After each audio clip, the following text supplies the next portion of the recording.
Buenos días, hermanos y amigos que nos visitan, que Dios les bendiga abundantemente. Amén. Hoy estamos iniciando una serie de 6 mensajes, una guía práctica para vencer las pruebas. Y para ello vamos a estar estudiando la primera carta de Pedro, carta universal, católica, y veremos en estas 6 semanas el capítulo 1 y una pequeña porción del capítulo 2. Si Dios lo permite, el año que viene terminamos con el libro completo. Lo vamos a ver en 3 etapas. Y es una carta maravillosa, preciosa, rica en doctrina y muy práctica. Muy práctica. Como ya había dicho, he titulado a esta serie de mensajes, basado en la primera carta del apóstol Pedro, a la serie ¿Cómo vencer las pruebas? Y hoy estaremos viendo los versículos 1 y 2 a modo de introducción. Introducción la cual he titulado Prepárate. Antes que nada vamos a orar. Buen Dios, Padre Santo, eterno, maravilloso, amoroso, a ti vinimos suplicando, Dios, tu perdón por las cosas que hacemos que no están bien delante de ti. Reconociendo, Dios, que somos inmerecedores de tu gracia y de tu amor. Aún así, Padre, tú nos amas. Enviaste a tu Hijo a morir por nosotros. La vida no nos basta, Dios, para agradecerte. Mi Dios, mira que vamos a estudiar tu palabra. Queremos practicar tu palabra. Queremos usar tu palabra. Padre, líbranos de malas interpretaciones.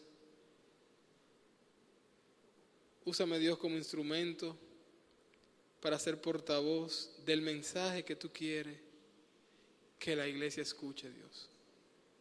Danos ese deseo, esa pasión por involucrarnos con tu palabra, estudiar tu palabra, memorizar tu palabra, porque tu palabra es verdad. En el nombre de Cristo Jesús oramos. Bien, entonces como vamos a estar viendo cómo vencer las pruebas, vamos a dar una definición del diccionario de lo que significa la palabra prueba. La prueba no es más que un examen aplicado a un objeto o ser con el fin de obtener un resultado. Un examen aplicado a un objeto inanimado o animado con el fin de obtener un resultado. Si llevamos esta definición al contexto cristiano, al mundo en el que nos movemos, entonces podemos decir que todas las pruebas por las cuales nosotros pasamos están ahí para que nuestra fe sea fortalecida. Si el resultado es que nuestra fe es fortalecida, significa que hemos vencido la prueba. No que la prueba viene a ser nuestro enemigo, sino el medio que se usa para que nuestra fe sea fortalecida. Dicho esto y tomando en cuenta que nosotros casi siempre que hablamos de prueba, siempre pensamos en la prueba como algo negativo. Cuando la palabra pruebas llega a nuestra mente, nuestro cerebro inmediatamente se mueve y empieza a pensar, valga la redundancia, en aflicciones, necesidad, enfermedad, problemas económicos, financieros, etcétera, etcétera, etcétera. Es por esto que el apóstol Pedro escribe esta carta para que nosotros demos un enfoque o tengamos un enfoque, una mente positiva, un corazón positivo en medio de las dificultades, en medio de las pruebas. Que no abordemos, que no tratemos esos obstáculos que se ponen en nuestro medio de manera negativa, sino que le demos un enfoque positivo. Y para poder darle un enfoque positivo a las pruebas, hay una sola forma, y es poner nuestra mirada fija en el Señor Jesucristo. ¿Cuántos dicen amén? Poner nuestros ojos en Cristo. Vamos entonces a hablar brevemente sobre el marco histórico, el contexto histórico en el cual fue escrita esta carta. De manera muy particular, esta carta fue escrita a un grupo de creyentes que se encontraban expatriados en las provincias romanas pertenecientes al Asia Menor, probablemente por los años 64, 66, después de la era cristiana, momento en el cual la lucha, la persecución contra los cristianos alcanzaba la cúspide. Momento de mucha tensión, mucha persecución contra el pueblo de Cristo. Y persecución en todos los sentidos. Los cristianos se les perseguía simplemente para matarlos por diversión. Muchas cosas le eran prohibidas. Hasta comprar los alimentos para la casa era un problema serio en ese tiempo. Salir a la calle era jugarse el pellejo, literalmente. Es por esto que Pedro escribe a los hermanos de esta época, animándoles, motivándoles a que en medio de esta situación tan grave, tan fuerte, tan difícil, ellos pudieran tener un enfoque positivo, centrado en Cristo Jesús. Esta es la idea que Pedro tiene cuando va a escribir, inspirado por el Espíritu Santo de Dios, esta preciosísima carta. Animar al pueblo de Cristo en medio de las tribulaciones, en medio de las dificultades. Nosotros, sabiendo esto, vamos a tratar de sacar el mejor de los provechos a esta palabra, que es la palabra de Dios, escrita por medio del apóstol Pedro. Entonces vamos a hablar un poquito de Pedro. Pedro indudablemente es el autor de esta carta, como el versículo 1 lo dice. Es un apóstol de Cristo, y en la Biblia podemos identificar 12 apóstoles más el apóstol Pablo, y Pedro era uno de ellos. Muchas veces nos hacemos la pregunta: ¿hay apóstoles hoy en día? Sí, hay falsos. 12 más Pablo. Y Pedro era un apóstol de Jesucristo. Probablemente uno de los más cercanos al Señor Jesucristo. Por lo menos en lo que vemos en las palabras del Nuevo Testamento, es el apóstol con el cual Jesús más interactúa. Era un pescador al que el Señor llamó junto a su hermano Andrés, e inmediatamente acudieron al llamado, respondieron positivamente al llamado de Cristo y le siguieron, convirtiéndose en sus discípulos. Pedro era, en sus primeros momentos con el Señor, una persona muy emotiva, muy impulsiva, se guiaba mucho de los arranques, cierta inmadurez, reflejó muchos momentos de duda, pero también era probablemente el discípulo más valiente o con más coraje. Y podemos acordarnos de aquella historia cuando están los discípulos en la barca y se acerca el Señor Jesús caminando sobre las aguas hacia ellos y le dice: vengan. El único que se atrevió a salir de la barca y a caminar hacia el Señor Jesús fue Pedro. Y mientras él tenía los ojos puestos en Jesús, todo iba bien. Él iba caminando por encima de las aguas. Llegó un viento, él probablemente quitó su mirada, su enfoque en Cristo, y empezó a hundirse. Y eso es lo que nos pasa a nosotros cuando nosotros no estamos mirando directamente a Cristo. Nos hundimos. Sin embargo, luego de todas estos altibajos de Pedro, muchos momentos de duda, llegó a negar a Cristo. Pedro se convirtió en un hombre maduro, un apóstol, un embajador de Cristo en la tierra. Y podemos nosotros dar testimonio de que Él realmente venció en medio de las pruebas. Y por eso hemos escogido esta epístola. Aquí vemos a un Pedro dándonos la fórmula para nosotros, al igual que Él, también, enfocados en Cristo, podamos superar y aprovechar todo lo que se nos presente en nuestra vida para rendirle gloria y honra al Señor Jesús.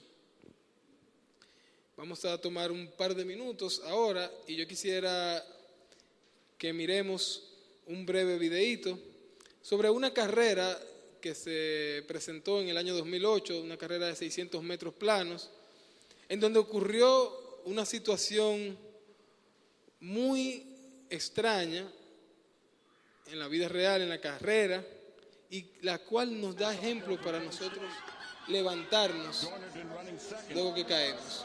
Dornan last year scored 23 points for the Golden Gophers in their Big Ten championship, so they're really relying on getting a lot of points from her this weekend, and she's just coming by Fawn Door now in the home stretch, heading into the bell lap. Dornan falling down, gets up quickly, but that's going to cost her. Lucky she wasn't injured. Her teammate just went to the front, though, so they may be able to recover from that. And Dornan is flying down the backstretch. She is catching up. She is going to catch Fawn Door, and she may catch the leaders. Wow. But she's got fun. This is a gutsy effort by Dornan. Can she pull it off? She's moving to third. Dornan coming down the stretch from the outside. Dornan coming out strong. Dornan all the way. Dornan. She did it. Wow, unbelievable. That is amazing. To fall in a 600, I mean, this is basically a sprint. I mean, this is an extended 400, basically. To fall with 200 meters to go and get up and win, that is unbelievable. Unbelievable. That's one of the most exciting things I've seen. Here's the fall. Oh, she trips on Fawn's shoe. It looked like Fawn just clipped her heel, and she went down just before the bell lap. Fawn Door had to high hurdler to avoid a collision. And she is powering down this home stretch, just doing everything she can to win this heat. Bien, la vida es como una carrera también llena de obstáculos. Las pruebas siempre nos van a poner obstáculos, los cuales tendremos que vencer. Caídas en donde tendremos que levantarnos. Y podemos ver cómo esta atleta, enfocada en la meta, no pensó nada más luego de la caída que sino pararse, seguir corriendo a un punto tal que terminó primera en la carrera. Y la motivación de ella fue esa caída. Eso le dio esa energía para con más ánimo seguir adelante. Y la meta de ella era una raya, cruzar esa línea. Sin embargo, la meta de nosotros, los creyentes, es Cristo. Con mucho más razón, tenemos nosotros que levantarnos de las pruebas, vencer los obstáculos, porque tenemos una meta viva, verdadera, que ha cambiado nuestra vida y nuestros corazones y nos da poder para poder avanzar en la vida diaria.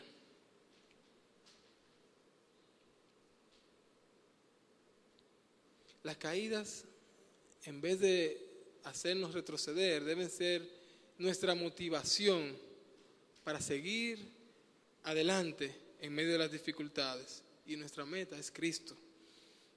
Y Satanás va a hacer todo cuanto le sea posible para evitar que nosotros nos paremos, para evitar que nosotros sobrepasemos los obstáculos que la carrera de la vida no tiene. Es por eso que te quiero decir que si tú estás pasando por alguna prueba en tu vida en este momento, esta serie de mensajes es para ti. Y si no estás pasando por ninguna prueba, pues también es para ti, porque la vida es como una carrera llena de obstáculos. Y los obstáculos son pruebas. No bien estás tú saltando uno cuando ya hay dos ahí esperándote. Entonces siempre estamos en medio de pruebas. La clave para el éxito es cómo voy a enfrentar esas pruebas y llegar a la meta que es Cristo con la mente en alto. Por eso que les animo y les exhorto a que cuidadosamente leamos esta epístola, nos la llevemos a la casa, nos apoderemos de los textos, nos los memoricemos y podamos darle el valor que la palabra de Dios tiene y se merece. Mucha doctrina que funciona para que nosotros hagamos práctica las ordenanzas de Dios en nuestras vidas. Entonces vamos a abrir nuestras Biblias en la primera carta del apóstol Pedro y vamos a estar leyendo los primeros 2 versículos. Y aunque estos 2 primeros versículos de la carta están cargados de un alto contenido doctrinal, nosotros vamos a sacar el mayor provecho práctico posible. Eso quiere Dios, que nosotros saquemos de su palabra, que nuestras vidas sean transformadas, cambiadas, para su gloria, para su honra. Entonces vamos a estar leyendo versículos 1 y 2. Dice la palabra de Dios: Pedro, apóstol de Jesucristo, a los expatriados de la dispersión en el Ponto, Galacia, Capadocia, Asia y Bitinia, elegidos según la presciencia de Dios, Padre en santificación del Espíritu, para obedecer y ser rociados con la sangre de Jesucristo, gracia y paz os sean multiplicadas. Hermanos, si usted quiere profundizar en las enseñanzas de estos versículos, muy bien. Acérquese a su líder de célula, escudriñe, busque un diccionario. Hay mucha riqueza en estos versos, muchas enseñanzas podemos sacar de aquí. Sin embargo, en esta mañana nos vamos a enfocar en 3 aspectos de la preparación. Recuerden que estamos introduciendo esta serie de 6 mensajes. El título de esta introducción es Prepárate, y vamos a ver 3 aspectos de la preparación, los cuales lo vamos a obtener respondiéndonos a 3 preguntas. 3 preguntas importantísimas, las cuales nosotros debemos conocer y abordar, necesarias para nosotros iniciar esta preparación de un camino, de una vida llena de pruebas, que es la que tiene cada uno de nosotros por delante. Entonces, en primer lugar, el para. ¿Para qué prepararnos? Tenemos que prepararnos porque somos víctimas de la persecución. Satanás no está contento. Él tiene diferentes estrategias, muchas formas de perseguir al pueblo de Dios. Y es muy astuto, muy inteligente, y va a usar todos sus medios para perseguir a la iglesia de Cristo. Dice el apóstol Pedro, apóstol de Jesucristo, a los expatriados de la dispersión en el Ponto, Galacia, Capadocia, Asia y Bitinia. Vemos a Pedro identificándose como apóstol de Jesucristo y dirigiéndose a los expatriados. Primera palabra importante aquí. Este grupo de personas no eran ciudadanos romanos, en primer lugar. Y en segundo lugar, y más importante, no pertenecían a este mundo. Su ciudadanía estaba en los cielos. Por esas razones, principalmente la segunda, eran víctimas de una persecución constante, una persecución terrible. No podían comprar en el mercado, tenían que eludir, ir a una especie de mercado negro, comprar alimentos ya viejos, no frescos. Salían con el temor de que podían ser muertos, los usaban para los circos, para diversión. El mismo emperador romano lo había acusado del incendio de la ciudad. Muchos muertos, una dificultad y una persecución muy, muy, muy terrible. Muy terrible. Estos ciudadanos celestes tenían que moverse de ciudad en ciudad, que en Galacia, que en Bitinia, que en el Ponto. Cuando había persecución fuerte en una ciudad se movían para la otra. Y una zozobra y un estrés de vida terrible por el simple hecho de ser seguidores de Cristo. Es por esta razón que Pedro se dirige a estos hermanos para animarles, para motivarles, para recordarles el amor de Cristo que está vivo, y lo vamos a ver la semana que viene,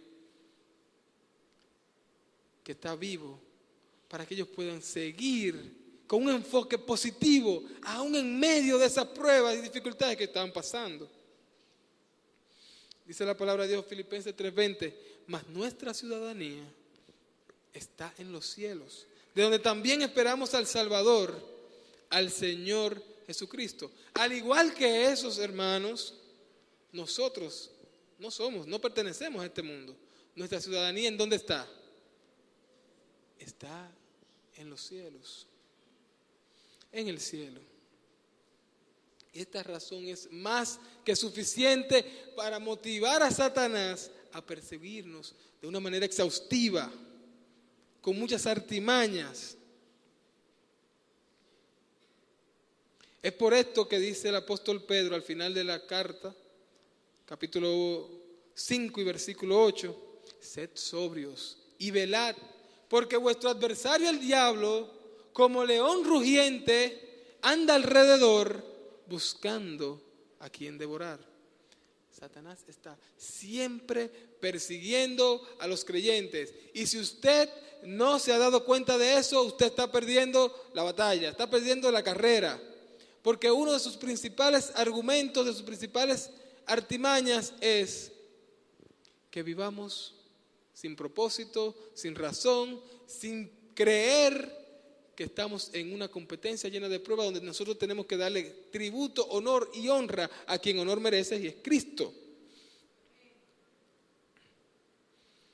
Debemos ser sobrios y velar. Debemos prepararnos. ¿Para qué? Para la persecución que estamos viviendo.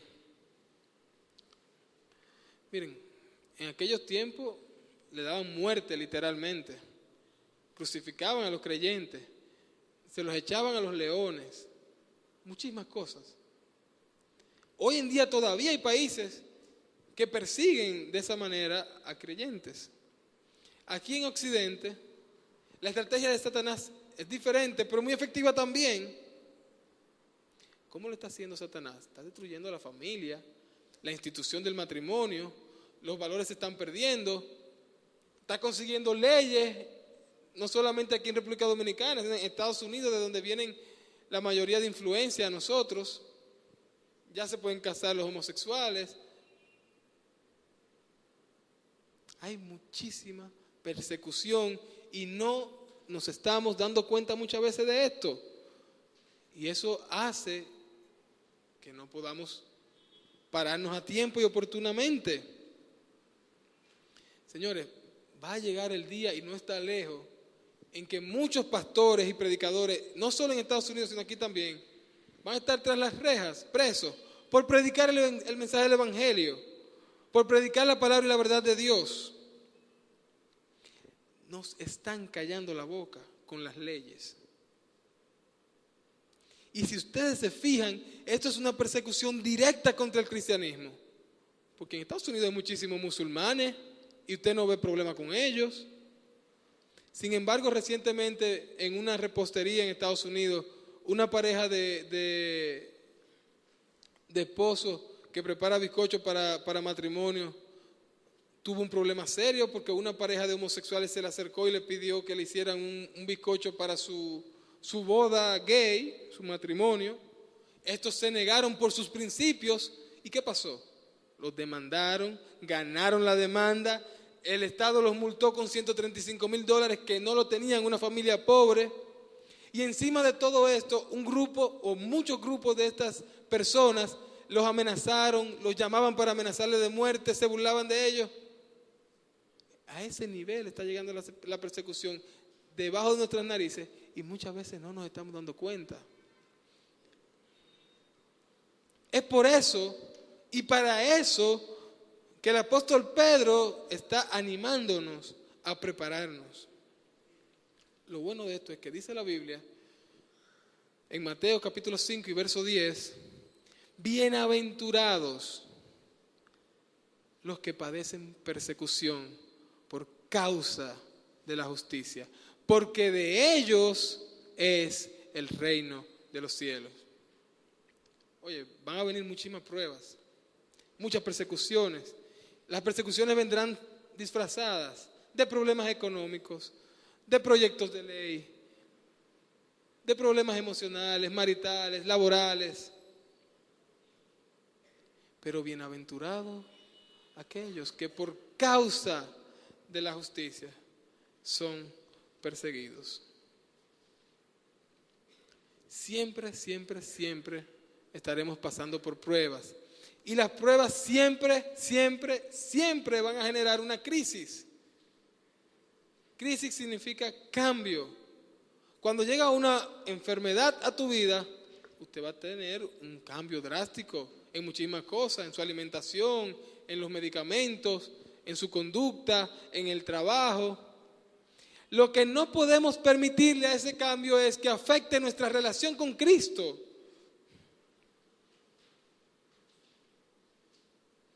Y si nosotros no estamos preparados para esas persecuciones y para esas crisis y para esos cambios, entonces vamos a perder la carrera.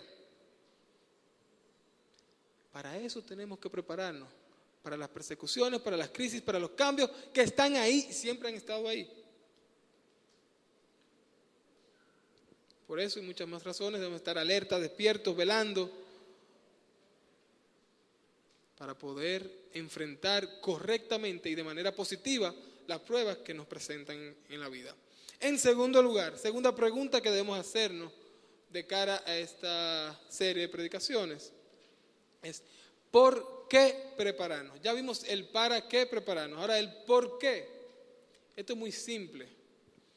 Debemos prepararnos porque Dios pensó en nosotros. Él nos eligió, y valga la redundancia, para prepararnos para esta batalla.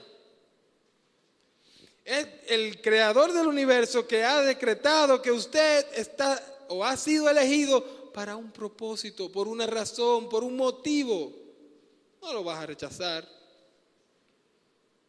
Hermanos, es un privilegio, es una bendición, es un gozo pensar que Dios, el creador de los cielos, de la tierra, del universo, ha pensado en mí.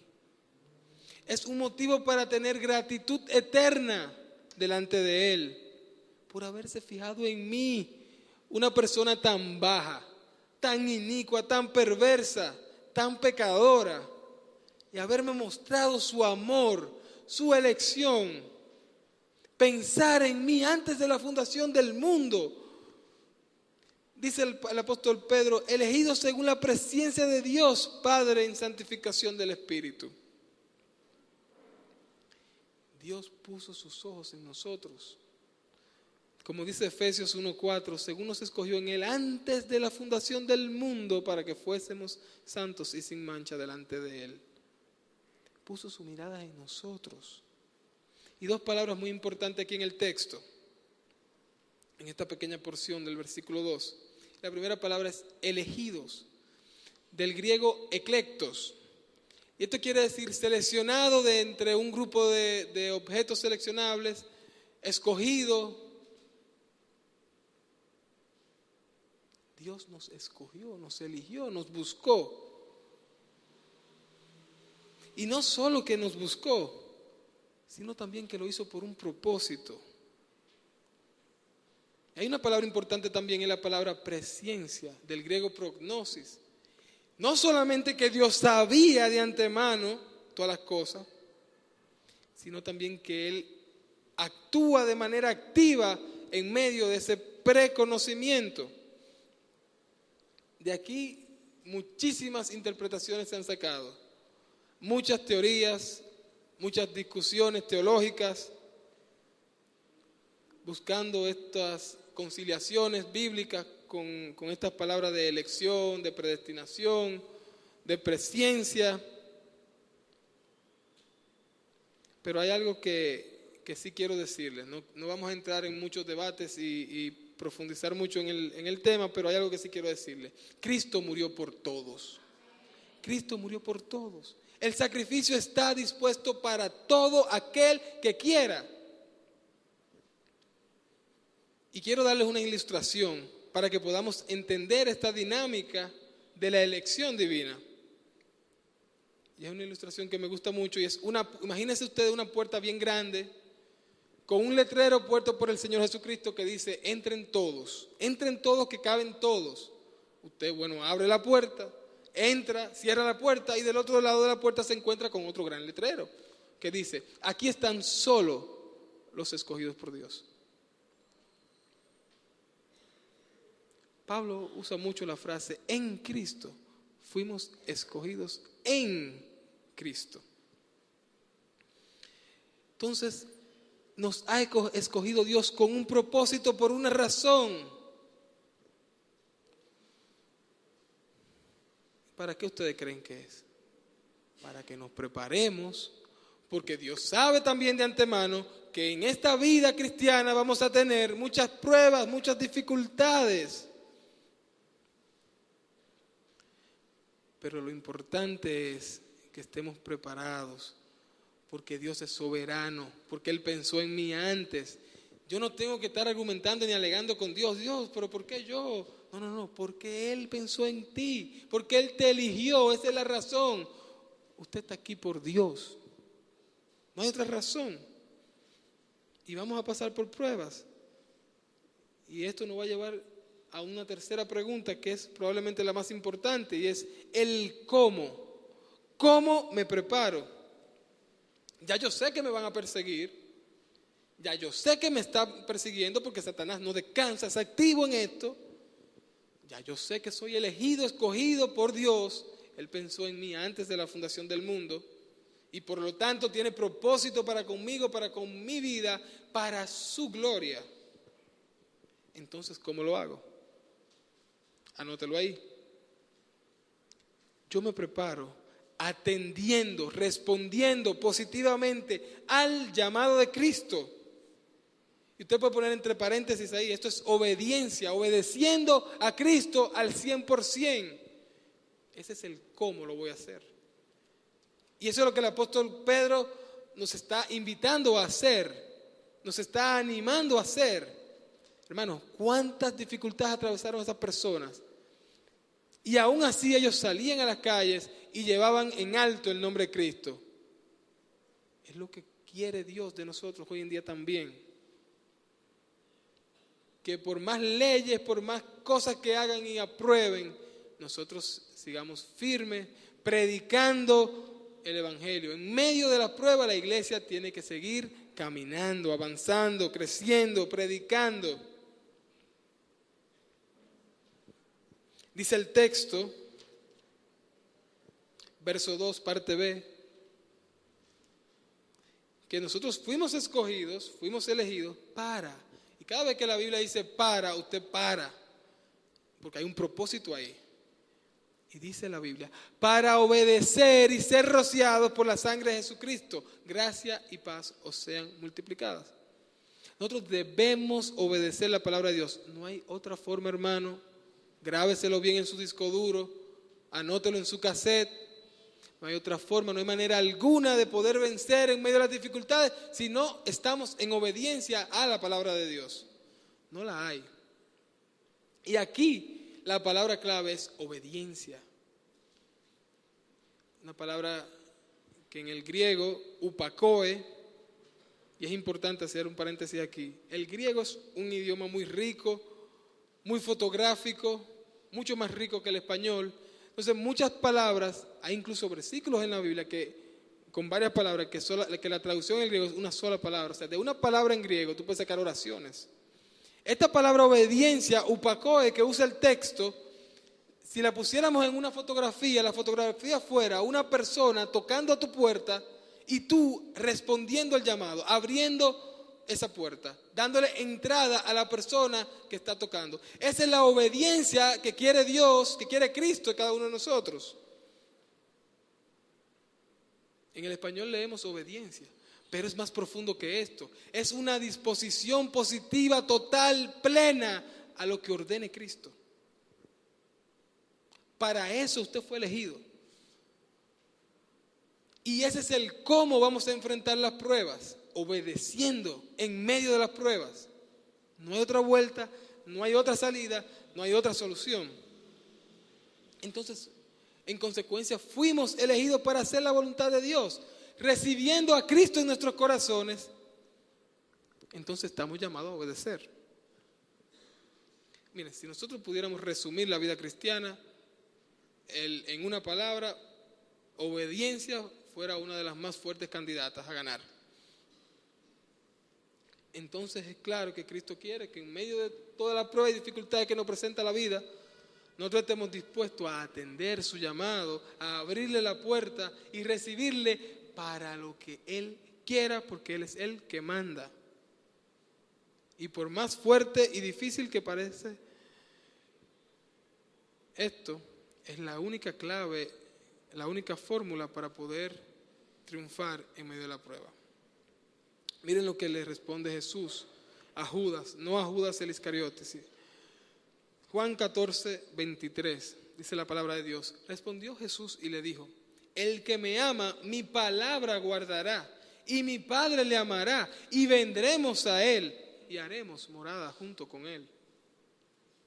Mi palabra guardará, usted le puede poner ahí, obedece. Mi palabra obedece, a mí me respeta, a mí me sigue, a mí me atiende al llamado. Entonces nosotros debemos hoy hacer un compromiso con Cristo de obediencia y fidelidad a Dios. Esa es la forma, la clave inicial, principal, más importante para nosotros poder triunfar en medio de las dificultades que este largo camino cristiano nos prepara. Y para esto, para toda la serie y para toda la predicación del libro, yo quise preparar una frase compuesta por 5 palabras que empiezan con P. En esto podemos hacer un breve resumen de todo el libro. Y es lo que Pedro quería lograr, captar la atención de sus lectores. Y esta frase la podemos completar, la podemos proyectar, es la siguiente y la podemos recordar. Prepárate, porque pasarás por pruebas. Esto es indiscutible y seguro. Prepárate, porque pasarás por pruebas. 5 palabras en las que podemos resumir toda la idea central de este libro. Prepárate porque pasarás por pruebas. A eso nos está invitando en esta introducción el apóstol Pedro. Entonces, ¿cómo nos vamos a preparar nosotros que hemos creído en Cristo? Obedeciendo. Ya sabemos que hay persecución, ya sabemos que Cristo pensó en mí antes de la fundación del mundo y ahora sabemos cómo hacerlo, obedeciendo. Entonces, aquellos que no han creído en Cristo, ¿qué tienen que hacer? Tienen que dar un primer paso. Dice la palabra de Dios en Juan capítulo 3, verso 16, porque de tal manera amó Dios al mundo, que ha dado a su Hijo unigénito para que todo aquel que en Él cree no se pierda, mas tenga vida eterna. Vamos a orar. Buen Dios y Padre Santo, venimos delante de ti en esta mañana, reconociendo tu amor, tu poder, tu misericordia en nuestro favor. Padre, gracias por tu palabra, porque tu palabra es verdad, transforma nuestros corazones y nos ayuda a caminar en la verdad. Dios, mira que en esta mañana queremos hacer compromiso de obediencia delante de ti. Ayúdanos, Dios, a ser portadores de tu gloria en donde quiera que nos movamos. Padre, en ese mismo aspecto queremos orar especialmente por los hermanos que nos visitan, que están aquí y que aún no te conocen, que no han tenido un encuentro corazón a corazón con Cristo Jesús. Dios, tú enviaste a Cristo a morir por cada uno de nosotros. Tu Santo Espíritu convence de pecado. Todos hemos fallado, Dios. Cristo ha pagado con su vida el precio del pecado para que tú y yo podamos tener vida eterna. Si alguien aquí aún no ha hecho ese paso, aún no ha dado esa decisión de seguir a Cristo y abrir y atender el llamado que el Señor Jesús le está haciendo, hoy es el momento ideal. Ahí donde estás, nadie te está viendo, puedes, para que podamos orar por ti, en acto o en señal de que quieres tener un encuentro cercano con el Señor, puedes levantar tu mano diciéndole sí a Dios y no al mundo, y nosotros simplemente estaremos orando por ti para que Dios te siga capacitando como Él lo hará y lo hace con cada uno de nosotros. ¿Alguien se anima a decirle que sí a Cristo? Bien, gracias Dios, gracias por tu palabra. En el nombre de Cristo Jesús oramos. Amén. Que Dios les bendiga.